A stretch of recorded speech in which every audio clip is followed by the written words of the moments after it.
Hello, traders. Uh, Getting ready to get into my pre-market analysis for February 25th, 2021. It is the night before. And I'm going to start off with the SPY and let you know what's going on or what I see. We talked about earlier this week the undercurrents of a bounce. We have had that had that bounce and are possibly still in that bounce. So tonight and tomorrow's going to be kind of crucial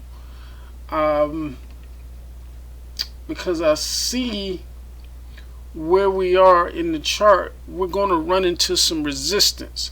However, just because we run into resistance, that doesn't mean that we're going to reverse automatically.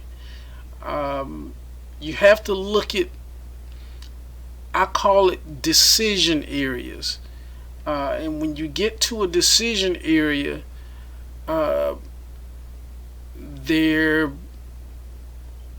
there are options for you to do, or different scenarios that can play out. So I have to think about the probabilities in the situations that could play out. And looking at the SPY right now, we're going to run into a lot of resistance right here at this 393 15 area, all the way up here. Basically this 394, it holds a lot of resistance up here in this area. So even closing out the trade today, like I've been doing, or well, what I'm starting to do, is because we're entering that danger zone where you never know what can happen during the overnight trade, and we could kind of wake up and we could be gapped down 50 points. We could even be gapped up 50 points. You don't know. But however, the odds for me are more so looking at a gap down. So what I've been doing at the close of the market, if I don't have a lot of positions on short, especially in the SPY, what I will definitely do is look for a put with at least 10 days, a better with a delta of at least 70,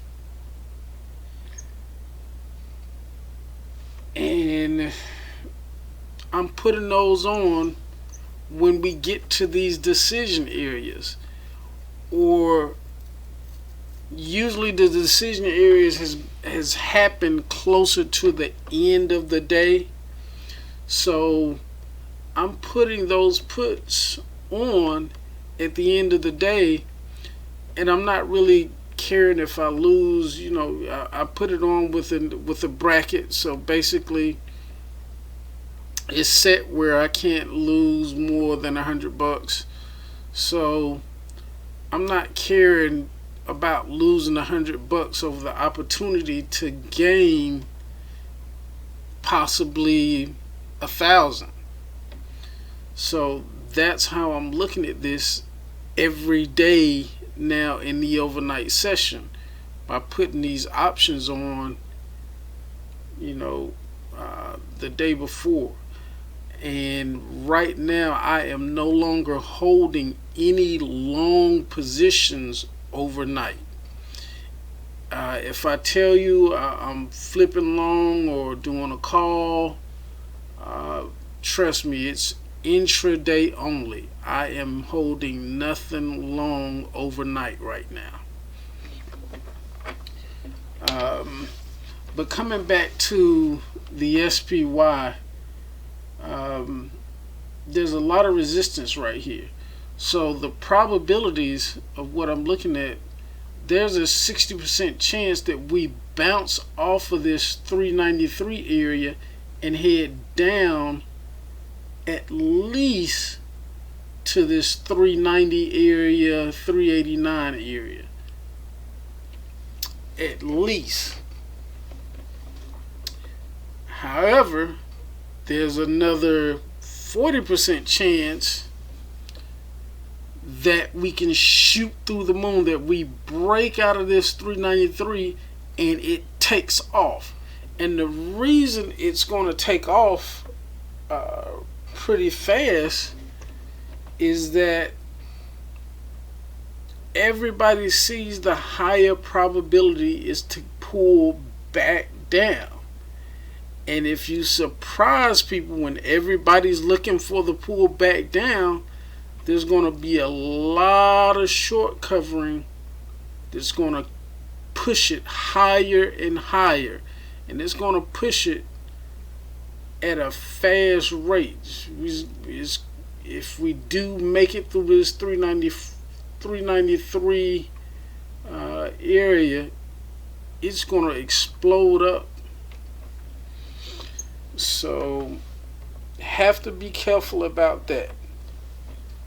So I will be looking of what the overnight session does coming into the morning and checking out the internals, because a good thing for me, if we're up at this level still and we have internals that open up at extreme highs, at that point I'm comfortable with pretty much taking another short or building a decent sized short position if we open up. And if we open up at extremes and have gapped away from the median, it's going to give us some time to build a decent sized short position. So that's what I'm looking for in the SPY.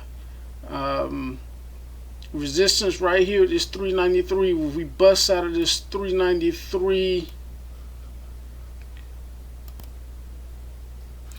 if we break the resistance area right here, there's a good chance we have an explosive move up to maybe 395 and a half, somewhere here, before we get a stall.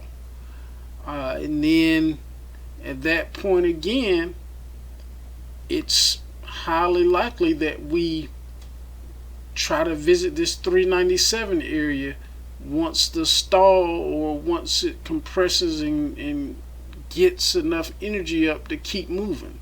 Because I imagine with an explosive move up here to this 395, somewhere up here the market's going to have to take a breath.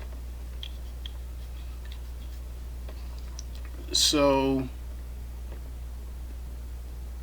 the probabilities keep bumping into this 393, pull back. If we can hold that, we're coming back up.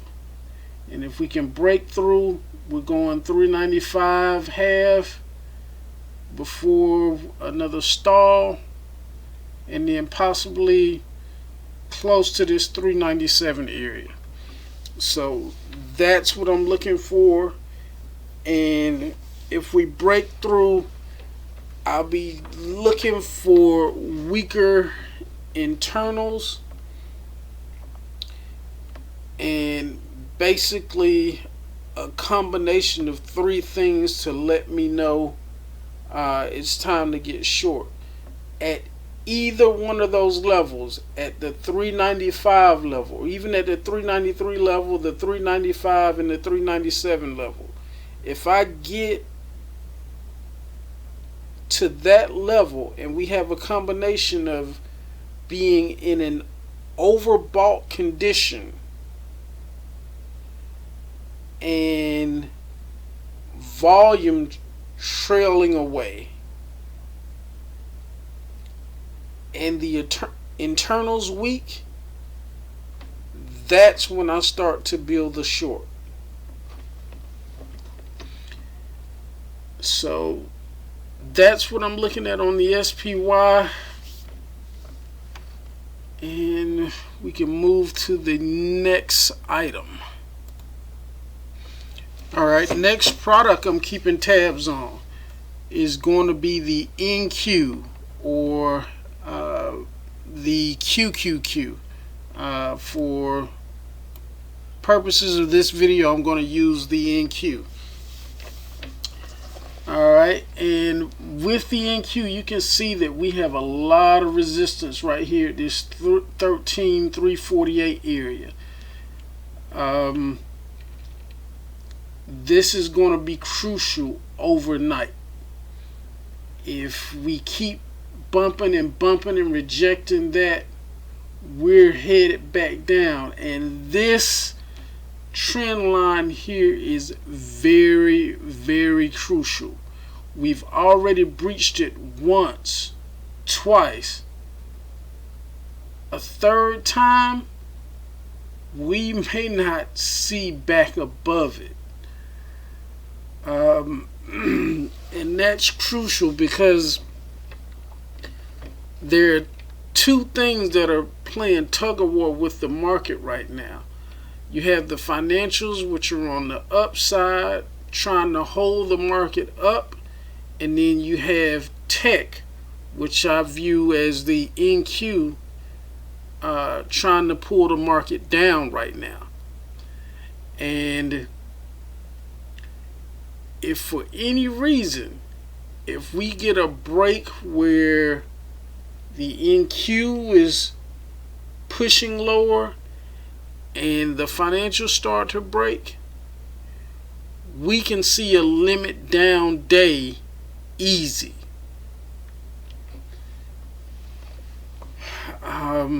And a limit down day is where we drop 7% and they have to actually stop the market for a while. So that's what I'm looking for. But on the other side of this, luckily right now, financials are doing everything they can to kind of hold up the market right now. So I'm looking at this decision area here, and with all of this resistance, and again with this resistance right here, if we stay below here, we're definitely going to take a trip back down to this 13, below this 13,192 area here, at least. But if we can breach all of this resistance right here, we're going to go to at least this 13,485 area before we begin to stall out again. And if we make it there, the goal is trying to get up here close to this 13,666. But if we can break this resistance, the next stop is going to be somewhere between here and this 13.5. We'll say between this 13,477 and 13.5. So beware of that. And I do trade futures, so I will be looking at the NQ pretty close. However, the more options that I trade during the day, the less I keep an eye on the futures, and especially when the market gets to moving, because I'm trying to put heavier positions on in the options market. So I don't really keep up with the futures as much when it's moving very fast over here in the equity market. So that's it for the NQ. Let's see what the next item. And here is the IWM. Starting to get a little sleepy, so this is going to be the last item that I look at tonight. What we're looking at on the IWM, everything is at kind of at that decision level.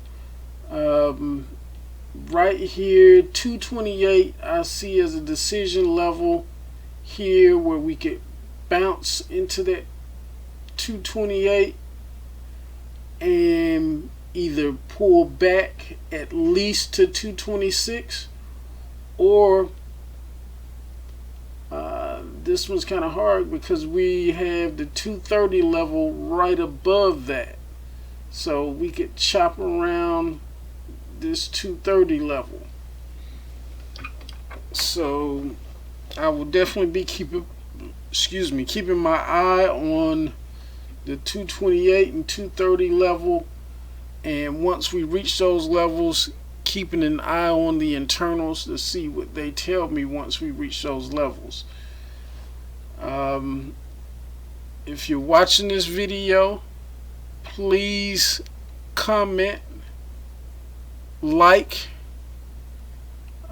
subscribe, and leave a comment to let me know how I'm doing, and things or topics that you may want to have me discuss.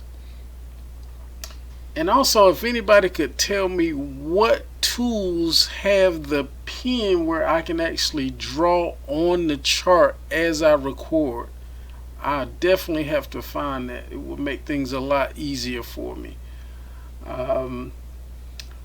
But that's it as far as the outlook for tonight. I will probably make a few more comments in the morning once I get up and look at the overnight session. It'll give me a lot of clues on what type of day structure we're looking forward to pre-market. It gives you a lot of clues on where we're going. So in these times right now, in this bounce, take the time to get hedged. Make sure you know your risk, know what you have out there, and if it is too much of a loss, rein it in, because we are right around the corner from some real volatile moves where we're going to see some pretty big candles on a minute-to-minute basis. So be very, very careful. And these are the times where I don't even like to trade futures. When you start getting candles that are 10, 15, 20 points, it's hard to trade futures because the average stop is maybe 5 to 10 points, and you have a single minute candle that will destroy these stops, which when the market starts moving this fast, I am a big proponent of using options. So again, something to think about, but again, know your risk. This isn't the time to be levered up or over levered. Get that under control, and hopefully have a profitable day We'll see you tomorrow.